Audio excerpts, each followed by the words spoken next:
नमस्कार, आप देख रहे हैं हर्पल न्यूज़ इंडिया बिहार। और आज हम मौजूद हैं द्वारका विवाह भवन में। और आपको हम बता दें कि बिहार राज्य विद्यालय रसोइया संघ दूसरा जमुई जिला सम्मेलन का जुलूस निकाला गया। और इस जुलूस का क्या मुख्य उद्देश्य है, और यहाँ है मैडम, हम उनसे जानने का प्रयास करते हैं।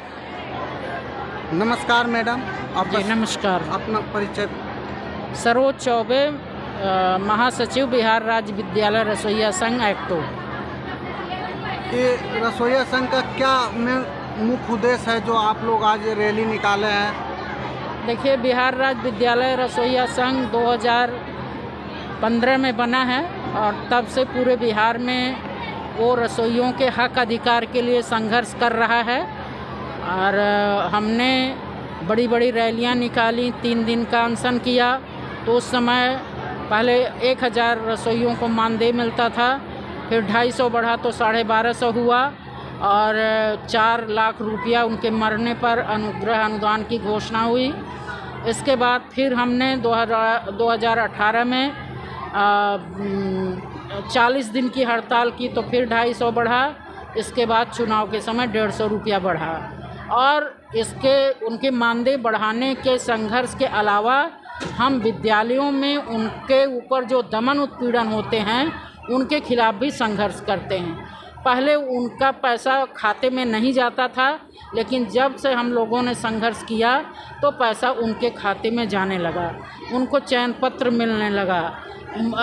जो अध्यापक उनके साथ बदतमीजी करते थे, उनका अपमान करते थे, उनका मान सम्मान भी होने लगा। पहले उनको दाई कहा जाता था, तो हम लोगों ने कहा दाई कहने पर रोक लगे। कई जगह उनका मानदेय बकाया रहता था, तो उस मानदेय का भुगतान भी कराया गया।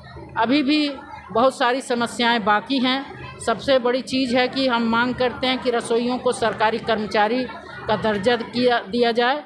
जब तक सरकारी कर्मचारी नहीं होती हैं तब तक उनको 27,000 मानदेय दिया जाए, जो अंतर्राष्ट्रीय मानक है। और उनको 10 महीने की बजाय 12 महीने का मानदेय दिया जाए, और उनको मातृत्व अवकाश दिया जाए, उनको विशेष अवकाश दिया जाए, उनको पेंशन दिया जाए। और मध्याह्न भोजन योजना का नाम जो बदल करके प्रधानमंत्री पोषण योजना कर दिया गया है, फिर मध्याह्न भोजन योजना किया जाए। एनजीओ जो उसमें कार्यरत हैं, जो एनजीओ बहुत ही ख़राब भोजन मुहैया कराते हैं, बच्चे बीमार पड़ते रहते हैं, एनजीओ को मध्याह्न भोजन योजना से बाहर निकाला जाए। तो ये कई तरह की मांगें हैं जिस पर हम संघर्ष करते रहते हैं, और भी छोटी मोटी समस्याएं आती रहती हैं। इसके लिए हम सम्मेलन करते हैं, और हमारा ये सम्मेलनों का दौर है।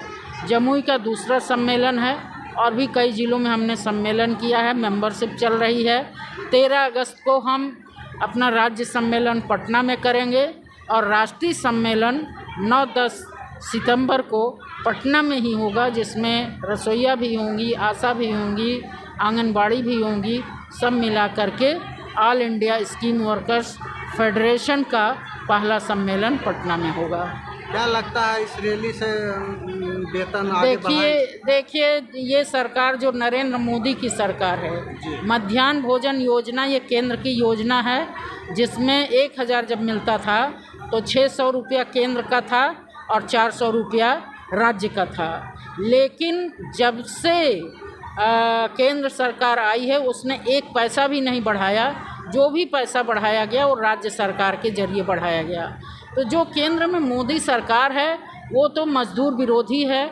उसने 44 श्रम कानूनों को ख़त्म करके 4 श्रम कोड कानून कर दिया। महिलाओं के अधिकारों की और मजदूरों के अधिकारों की कटौती की है। महंगाई बढ़ा रही है। इस महंगाई के ज़माने में 1650 रुपया में क्या हो सकता है? तो वो तो मज़दूरों की, किसानों की, छात्रों की, नौजवानों की बिल्कुल ही परवाह नहीं करती है, बल्कि देश की परिसंपत्ति को बेच रही है।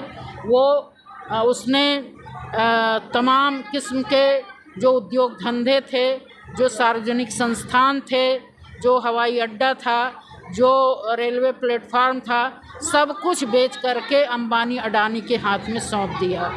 बैंक को लूट करके जो उसके मित्र दोस्त थे वहाँ के गुजरात के, वो सब विदेश में जा कर के बस गए, भाग गए।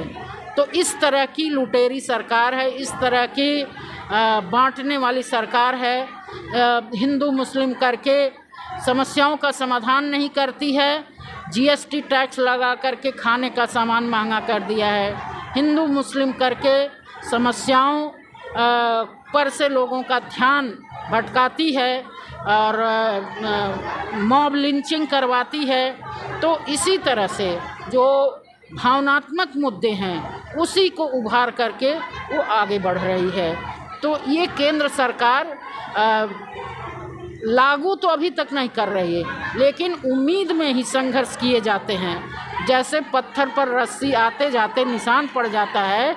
और आज़ाद कौन कहता था कि अंग्रेज़ भारत से जाएंगे, लेकिन संघर्ष करते करते भारत से, अंग्रेज़ों से आज़ाद भारत को कराया गया। तो हम लोग इसी उम्मीद में संघर्ष कर रहे हैं कि ज़रूर हमारी मांगें मानी जाएंगी और हम सफल होंगे। क्या लगता है कि आइंदा हम दिन देख रहे हैं कि आशा कार्यकर्ताओं ने भी कुछ अभी आंदोलन किए हैं, तो आशा कार्यकर्ताओं की नहीं बढ़ाने पर क्या लगता है कि आशा कार्यकर्ताओं की हड़ताल चल रही है 12 जुलाई से, अभी 18 दिन हुआ है। पिछली हड़ताल हुई थी आशा की 38 दिन और रसोइया की 40 दिन। हड़तालें ऐसी ही चलती हैं। सरकारी कर्मचारियों की हड़ताल चली थी 54 दिन चली थी। लंबी लंबी हड़तालें चलती हैं और तब जा कर के अधिकार माने जाते हैं। आशा को मानदेय शब्द समझौता हुआ था पिछली बार, लेकिन मंगल पांडे जो थे उन्होंने ही उसको पारितोषिक कह दिया। तो उनकी लड़ाई चल रही है, ज़रूर पूरी होगी। और उनका 3 तारीख को वहाँ पटना में राज्य प्रदर्शन होगा। हम लोग भी समर्थन करने का प्रस्ताव लिए हैं।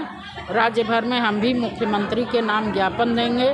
उनकी लड़ाई का हम समर्थन कर रहे हैं। एक सवाल है मैडम कि सोशल मीडिया पर काफ़ी वायरल हो रहा है वीडियो ये मणिपुर का, तो उस मणिपुर के बारे में आप क्या कहना चाहते हैं?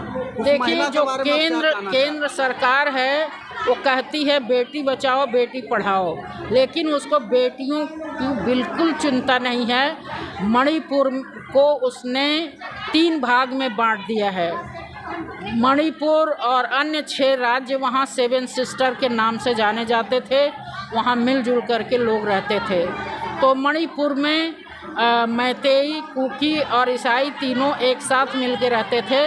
लेकिन अमित शाह, नरेंद्र मोदी ने मैतेई को हिंदू घोषित कर दिया और कुकी को मंगोलियन घोषित कर दिया और ईसाई लोगों को बाहरी कह के ईसाई के विरोधी तो वो हैं ही हैं। तो इस तरह से वो वहाँ आग लगाने का काम किए हैं और मैतेई के हजारों की भीड़ 2 कुकी महिलाओं को नंगा परेड कराया, उनके शरीर के साथ छेड़छाड़ किया और वो वहाँ शर्मनाक वीडियो बना करके वायरल किया। ये मई की घटना है, अभी बाहर हुई। उसमें से एक महिला के जो पति हैं उन्होंने कारगिल में लड़ाई लड़ी थी और रो रो करके उन्होंने वीडियो दिया, बनाया, अपना इंटरव्यू दिया कि मैं देश की तो रक्षा किया लेकिन अपनी पत्नी का नहीं किया।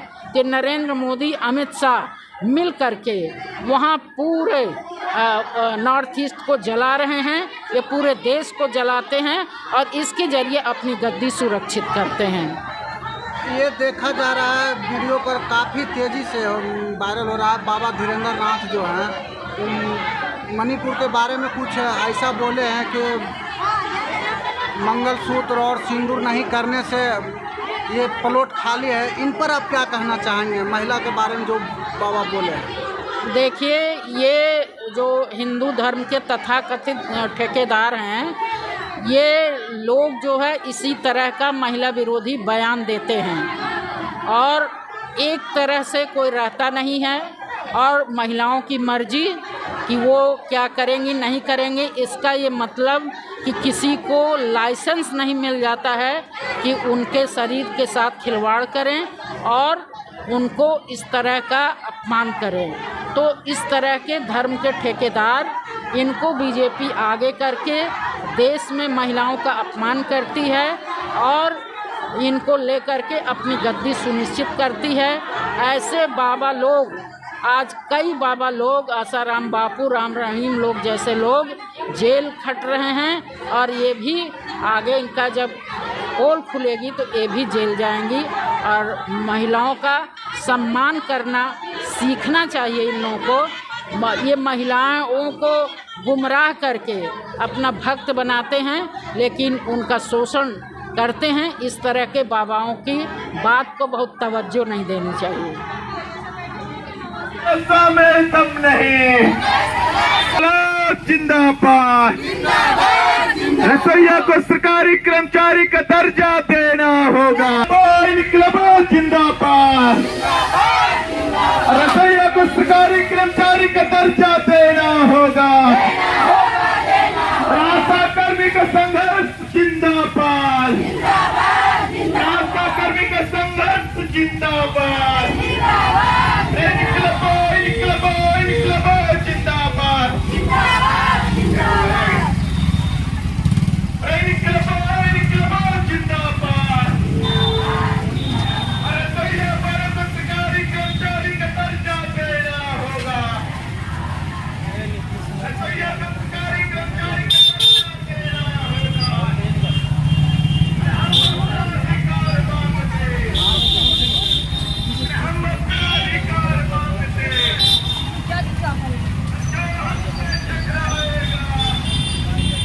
गया 28 मार्च 2022 को जिला मुख्यालय के समक्ष धरना दिया गया। 20